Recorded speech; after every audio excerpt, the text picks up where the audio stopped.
We're here to share with you inspiring stories that bring to life all the little and big ways that people bring more love, joy, laughter, and humanness to everyday life.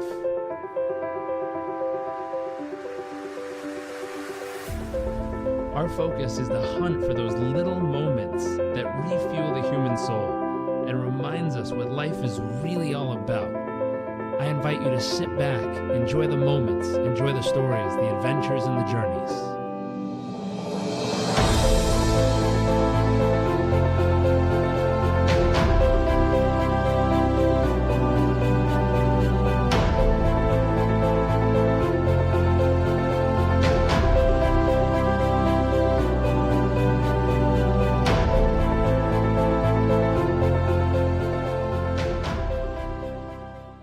Hey there, welcome back to another episode of What the World Needs More of. My name is Jarek Robbins. I'm your host. I am excited. We have a very special guest tuning in all the way from the UK. Chelsea, thank you for joining us. Oh, thank you for having me, Jarek. Now, I am very excited, and we're going to dive straight into the first question of the show, which is, what do you believe the world needs more of? I think there's a lot of things that the world needs more of, but one of the things that I really believe in is what we have control over individually. And so my answer, if I had to narrow it down to one thing, would probably be I think the world needs more mindfulness. And I describe that as living your own life with a lot more intention and less reactionary. So, mindfulness, not necessarily the idea that some people get sitting, meditating silent or in stillness, but really taking the approach to your life with a lot more intention behind decisions, thought processes, actions, reactions, all of that stuff. So, because I think that that's where we really start to make a ripple is when we start with ourselves, and that ripples out to everybody around us. I love that. I love that. And how do you practice that in the world each day? Well, I think that just through certain experiences, circumstances, for myself, it really, and funny enough, I'm into yoga and, all kinds of things, but I actually don't really have a still kind of like meditation practice. Like I said, what most people think of when they hear the word mindfulness. For me, it's been a lot of self-inquiry. So being just curious about my thoughts, curious about the way the world works, curious about why I do the things that I do, and also why other people do the things that they do, because I think when we can start to have that curiosity for ourselves and others, it actually creates a lot of compassion, which is one thing that the world needs more of. It creates a lot of self-compassion, but when we start to get curious about others as well, it also creates a lot of compassion for others. So I would actually say the most thing I've done is not take any thought that I have or belief that I have as a singular fact, but actually decided to think about where it came from, why I think that or believe it, and where in my life that may have been developed, and is that true and still serving me to think or believe that thing to the present day. I love that. The curiosity to question it, to figure out where it came from, to experience it and see if it still serves you. I really love that. Speaking of you, I'd love to know, what do you consider to be your wow factor? What makes you uniquely you, and what's a couple life moments that help shape it? I think what makes me uniquely me is sort of my unwavering optimism of life. I feel that, I've had a pretty great life, but I've also dealt with some pretty tough things. But through all of that, I think that somehow, somewhere along the way, I've been able to still see beauty in the world or around me or whatever it is, regardless of what's going on, in maybe what feels like it's right in front of me. And that's, I think, that the power of perspective, right? In the sense that it's so easy to focus in on what's happening right in front of you, and it can feel like whatever that may be, if it's a challenging thing, wants to eat you up. But when we can start to look at the world around us, we can see that there's still so much beauty, even in pain. And I think one of the one of the more concrete examples I have of this, because I've always been able to do it, I think, at a little bit of a more esoteric level, but real concrete example I have was I witnessed an experience in Africa that was, quite a traumatic experience. And I recall being on the plane. I had to fly home alone. And I remember looking out the window. It was an accident while we were climbing Mount Kilimanjaro. And I remember my first thought when I looked out the plane was out the window, I saw this massive mountain that had just been, like I said, a very horrible experience in my life. And it had only been, 24 hours prior. And I remember my first reaction was that I wanted to turn away.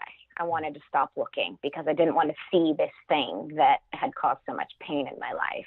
But I decided instead to keep my eyes open and remain looking out the window. And I saw the most majestic sunset that actually took place because of the timing of my flight path. I literally saw the sun set over this massive mountain for like an hour.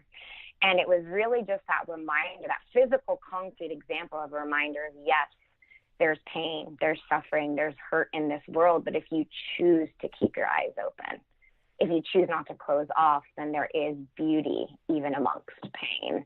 And so anytime I feel that desire or that urge to kind of shut down or close down, I'm reminded of that actual concrete example, because it was just so true. I could have closed my eyes and missed it all. But by keeping them open, I witnessed one of the most beautiful and majestic scenes I've ever seen in my life. So. Wow. What a powerful moment. And what a test of life. And yeah. What an opportunity to give you that choice to dig deep and decide. Is it time to see, or is it time to hide? And you chose to see. How cool. How cool. What about a moment that made you feel incredibly humble? Moment that made me feel incredibly humble. Well, I'm very drawn to nature, and I'm an avid traveler, and one of the reasons that I do love to travel is because it reminds us of our humility. I always say that there's a very fine balance of our insignificance and our potential, right? And you don't want to fall too far on the line of either one being more important than the other. And for me, that's where travel has been my greatest teacher, because anytime, if life feels like it's, challenging to you, or just like we were talking about in the pre-interview, so when you can get some perspective outside of your own world, you start to realize that there's so much more going on in the world. And I had gone on this trip to Fiji, and I remember showing up there, and they had just undergone this massive cyclone. And I think you've probably been to Fiji. It's one of those places that's just, unbelievably beautiful, islands everywhere, crystal clear water. So that in and of itself is humbling to recognize that there's this much beauty on earth. But I had shown up to Fiji, and there were all of these people that had just undergone this horrific event. Their families were, completely dismantled. Children died and old people died, and communities were just, torn apart. And they still had these unbelievably beautiful smiles on their faces. And they would just, you'd walk in and they would say, "Oh, Bula," and they were just so happy. And that was, once again, one of those reminders that, we can put ourselves at the center of the universe, but the world's going to keep going around you, whether or not, you're choosing to put yourself at the center or not. Or you can choose to, be a part of that universe. And that was really what I saw in these people was, despite devastation, despite pain that they had just gone through, they were still willing to show up in the world, kind of circling back to that very first thing. They were willing to show up in the world in a way that allowed other people to be influenced by their energy and their light that they were bringing to the world. And that was such a humbling thing, because, I think I expected to show up and not that they weren't, experiencing tremendous loss and things like that, but the way that they chose to show up in the world just reminded me that, at the time, my own problems seemed so seemingly small compared to some of the stuff that they were dealing with. It's wild. There's a culture. I've grown up going back and forth over there since I was very little. And it's a cultural element there that exists that like you said, no matter what happens, there's a natural joy that's present at all times. I spent some time on the other side, close to where you mentioned. I lived in the villages over in Uganda for a while, teaching organic farming. And there's a similarity, not exactly the same, but a similarity of that general aliveness. And where it exists most, where I found, wasn't in the big cities. Fiji has it everywhere. But over in Uganda, it was in the villages. When you got to the villages, there was a general joy for just living. And it's something that, like you said, even though the challenges they face every day, no running water, no electricity, no toilets many times, it's just that the simplicity of just being alive brings with it a joy for being alive. It's very, very special. Yeah. And that's, like I said, travel has been my greatest teacher, because when I've visited, places that are more rural or, have more poverty, things like that, I walk away, and every time I say, my God, there are so many ways to exist in this world. Yeah. There really are. And the only choice that is among us is, our approach to that existence. And there's a lot of happy people out there that have almost nothing. They're almost happier than the people who have it all sometimes. Right. So just a total side note, we were speaking of travel and just the fact that there's so many ways to exist. I remember we were going with a group we were taking on a trip through Nicaragua, and we were learning how the cartels and the local government worked a deal, because there was so much bloodshed. They actually just decided to say, hey, if you work for the police but you live in the countryside, you now work with the cartel. If you work with the cartel but you live in the city, you now work with the police. No one's going to cross the line in between. And all of a sudden, all the fighting stopped. And I can't say I endorse it, because I don't think it's the best thing in the world. But to figure out how to get two groups that were tearing each other apart to now not even have to work together, just be separate but alive. It was one of those things that on the bus ride, I was scratching my head going, wow, this is literally how someone's decided to choose to live their life. I'm like, that's a really different world than I choose to live in each and every day. And people can say like, no, it's circumstance. And I'm like, no, because I met a dude from Nicaragua who didn't like it, who walked all the way to Costa Rica to have a different kind of life. And I was like, that's a long-ass walk. But he decided to have a different life. And bless his soul. Like, he had to start over, but it was the life that he wanted, and he didn't want to have that kind of life. And just, sorry, total side note, had nothing to do with what we were talking about, except for the fact that people can take such extreme circumstances. And if you, like you were saying, if you travel the world, you'll see so many different ways that people can choose to live life. And that was just one that left me in a moment where I was like, wow, okay. There's one other one that I'll throw it out there, and then I'll circle it back to what we were talking about. I remember I was in Tampa, and I went to a networking meeting. And at this networking meeting, people introduce themselves. Hi, what do you do? Wonderful. And they share with you, how can I help? Stuff like that. It's wonderful. And I met this guy, and I said, hey, what do you do? And he said, hey, nice to meet you. I'm a treasure hunter. I love it. And I remember I looked at him and I'm like, is that like code word for network marketing? Like, are you digging for the treasure within me? Are you a coach? Like, is that a life coach thing? Like, you're going to pull out my hidden treasures as a human and potential? Like, I don't know where this guy's going with this. He's like, no, I have a crew. I have a ship. We sail around the world and we look for sunken treasure. I'm like, you're a pirate? He's like, I'm not a pirate. I'm a treasure hunter. And I was like, nowhere on the graduation list, when I was done with all my studies, did I see the checkbox that I could choose to be a pirate? And he's like, son, I'm not a pirate. I was like, but you hunt for sunken treasure. And he's like, yes, that's correct.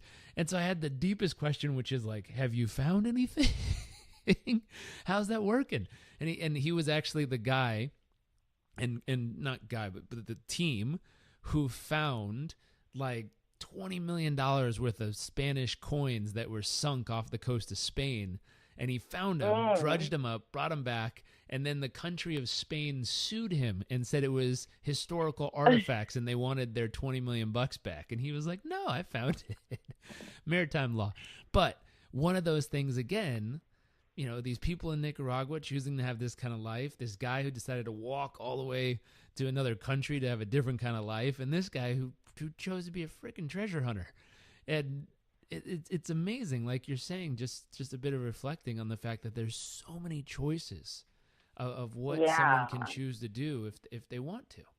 And that's where I think that mindfulness is so powerful, because, you know, there is times, right? Like we all are born into circumstances. There are circumstances in life that we don't choose because we are born wherever we're born and we are brought up wherever we're brought up, right? But that's where when you start to, as you do, start to develop and evolve your mind, the more you can start to kind of question those things and, you know, ask that question, does this serve me? Does this not? Like what would or what would not? That's when we really start to get so intentional about that. And, you know, that man choosing to be a treasure hunter, like that's amazing. Or that one that walked up and left, like those were all very intentional things. And it's so powerful when we start to approach life that way. So powerful. Now, I was in awe of that treasure hunter. I'd love to know what's an awe-inspiring moment that you've had over the years. Oh gosh, there are way too many to count. But funny that you asked that, because I actually I carry a little journal around with me wherever I go, and I love to write down, you know, anytime I feel those feelings that I just love, awe, wonder, gratitude, inspiration, you know, all of that stuff. And I think, you know, I mean, it sounds trivial, but I have reached a point in my life where I really find awe and appreciation in some of the simplest things. And like I said, I'm pretty drawn to nature. And I swear there's times where I just sit there and I look at the sunset and I truly, like, I cannot believe that is something that we get to see and witness and experience every single day, that we just live on this planet and it just comes with it. Like the fact that kind of beauty is presented to me and I don't have to ask for it, I don't have to work for it, I don't have to request it, it's just there. Those are truly the things that I think bring me some of the biggest moments of awe in my life. But I think from a more tangible perspective, I think that sharing your voice, I've realized, is one of the most, getting back to humbling, it's quite humbling thing. You can kind of second guess yourself. But when I've done things that have scared me or gotten outside of my comfort zone, stood on stages, written articles, you know, things like that, I'm amazed at how having the courage to share your thoughts or your perspectives or your ideas can add value to other people. And I think that, you know, it's easy, like I said, it's all kind of coming to a theme here. It's easy to close off and, you know, close your eyes and shut down and turn around from life. But I found that the more you kind of open yourself up to it and the more I've actually been willing to share, you know, certain aspects of my story, even vulnerable ones, those are the times that I've actually heard people say back to me, oh my gosh, like I've never thought about it this way before, or hearing your story really inspired me, or whatever it is. And those things bring me to awe, because in an instant I could have chosen not to. And by getting, you know, out of my fear and choosing to do so, the fact that you can influence other people just really amazes me, because it's so easy to say no. It is. And it's tempting to say no. I wonder what life would have been like if you would have closed your eyes, if you would have said no. I know. It's you know, these are the dots that are continuously connecting that, you know, we may never even see in our lifetimes, but they're happening all around us all the time, you know? Yeah. I forget what the movie was called. I think it was Leonardo DiCaprio, the one where there's destiny happening, but there's certain choices you can make. And then there's the people who are trying to keep you on track that are running in the background. I don't remember the movie, but there's a scene where it's about choice. And the whole concept of the movie is there's a destiny unfolding. There's a plan unfolding. And then there's these guys at the end who have this little book they have open, and they see like you walking your path. And then there's little nodes that you kind of hit. And when you hit one of these little pieces, you can make a different decision, which leads to an entirely different path. But they kind of observe, and the whole point of these people in the background is to kind of nudge you back onto the path. And so there's a guy who somehow figures it out, and they're chasing him to try to nudge him back on path, and he's literally like jumping through doors to dimensions and all this stuff. It's a great movie. I forget what it is, but that concept of at every moment that choice shows up, and both are just an entirely different journey, and they might be very similar journeys, but just have slightly different elements to them. And both choices have the ability to lead to a whole different path.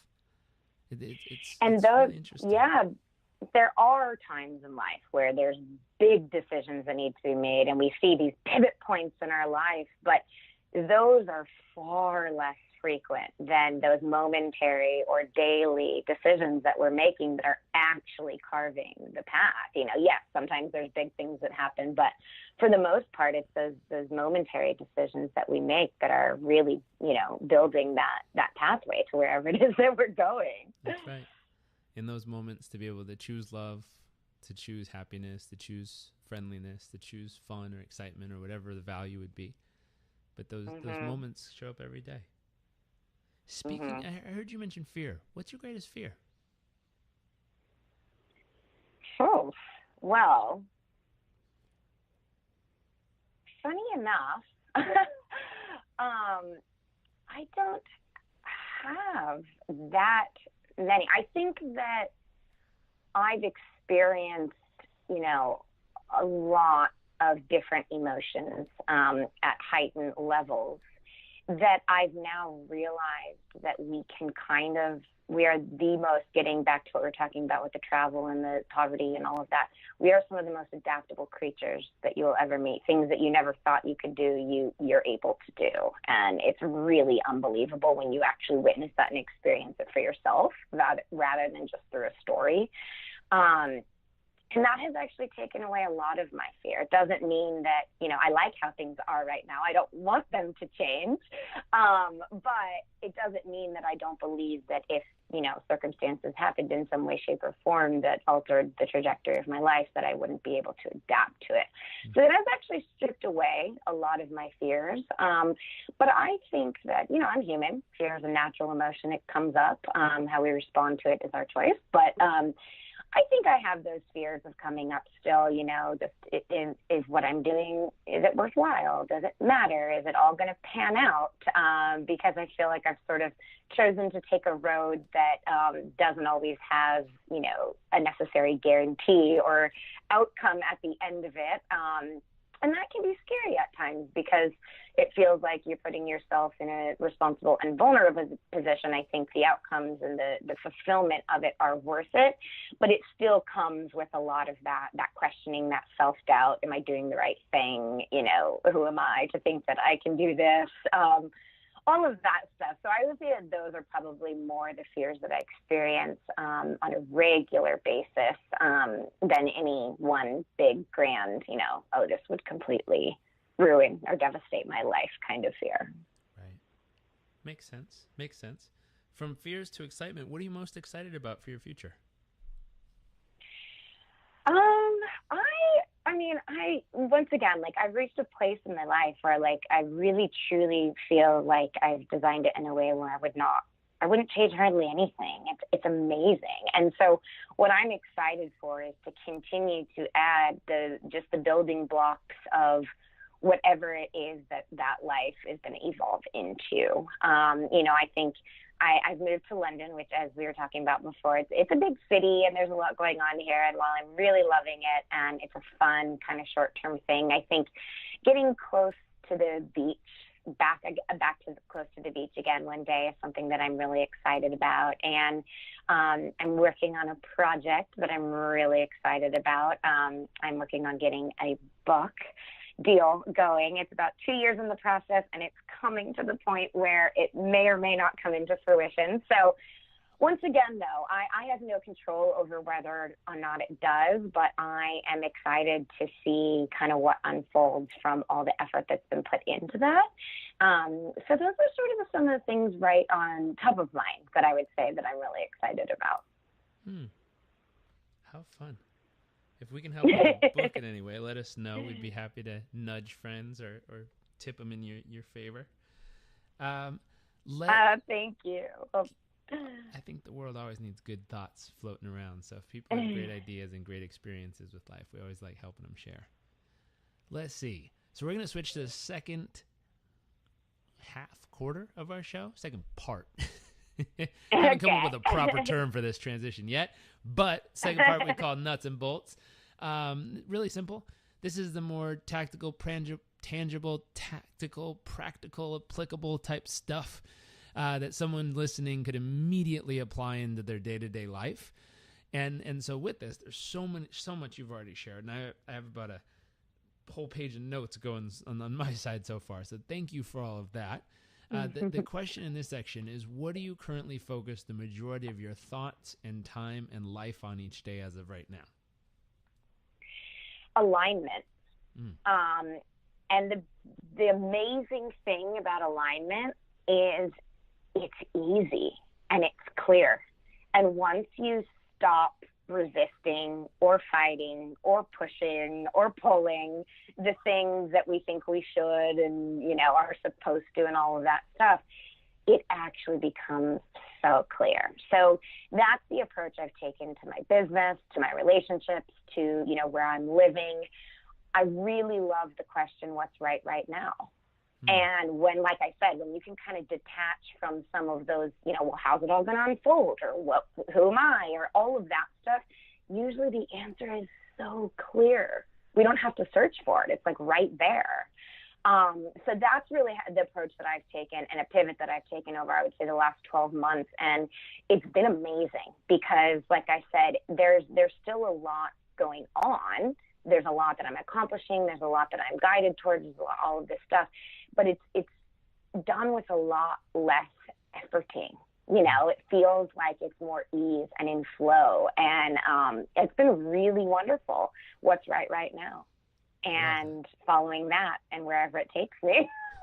Now, in doing that and having that practice, what's a key to your success with it? So if someone was listening, they've never done this before, what's a key to your success that they could try to apply themselves with this question or with this mindset or approach? Yeah, I think one of our natures and one of our human, tendencies and fears associated with that is we get really far ahead of ourselves. So, say, let's give a contextual example. Say you're thinking of leaving your job and, you want to start a business. But then your mind starts to run wild of saying, well, how would I ever make that work? It seems like such a risk, blah, blah, blah, blah, like all of this stuff.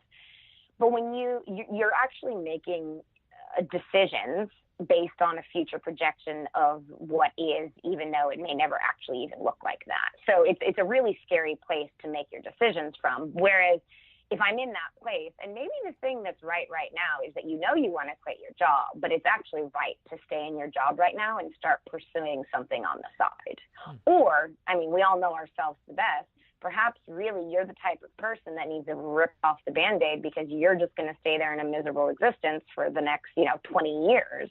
But usually the decision, when we're not coming from it from a place of fear, but we're actually coming from a place of, curiosity or abundance or something like that, it becomes pretty clear.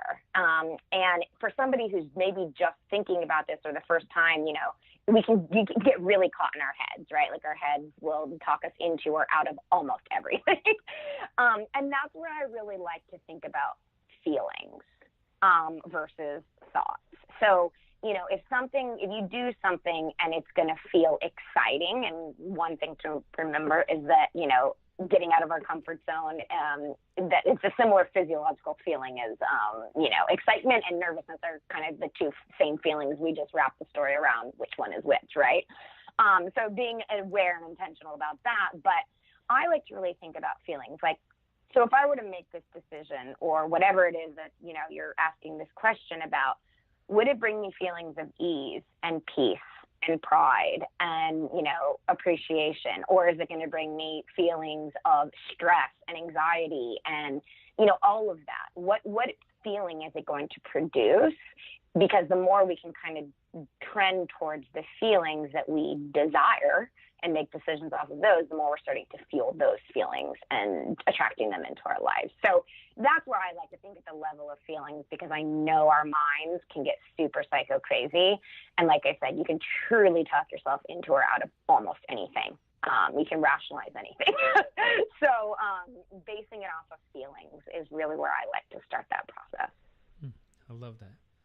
And so we've come to the final question. What's one actionable tip based on everything you've shared that someone can leave this conversation with and apply in their life? And we've talked about a lot.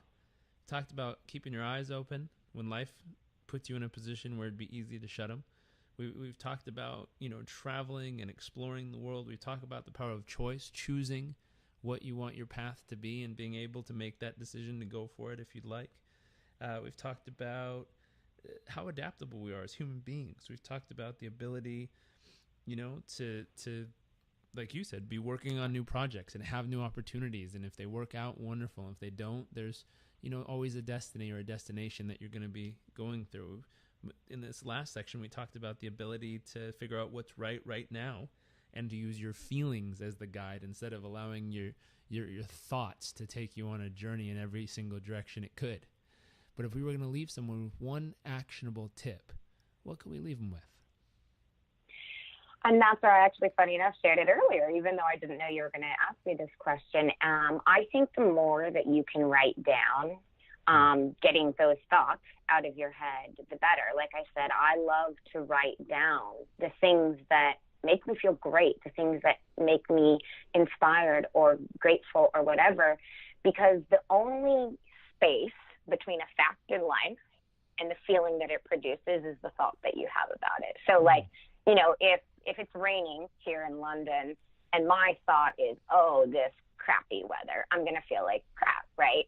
But if my thought between the fact that it's raining is, wow, ooh, it's winter, I'm excited about experiencing my first winter as a California native, then I feel excited about it. And so that's where that curiosity, that process that I talked about going through, so much of that self-inquiry came from writing things down and understanding that the only space between a fact and a feeling is what's going on in my head. And we have the ability to turn those around through a lot of the work that I know you've done, personal development type stuff, all that stuff.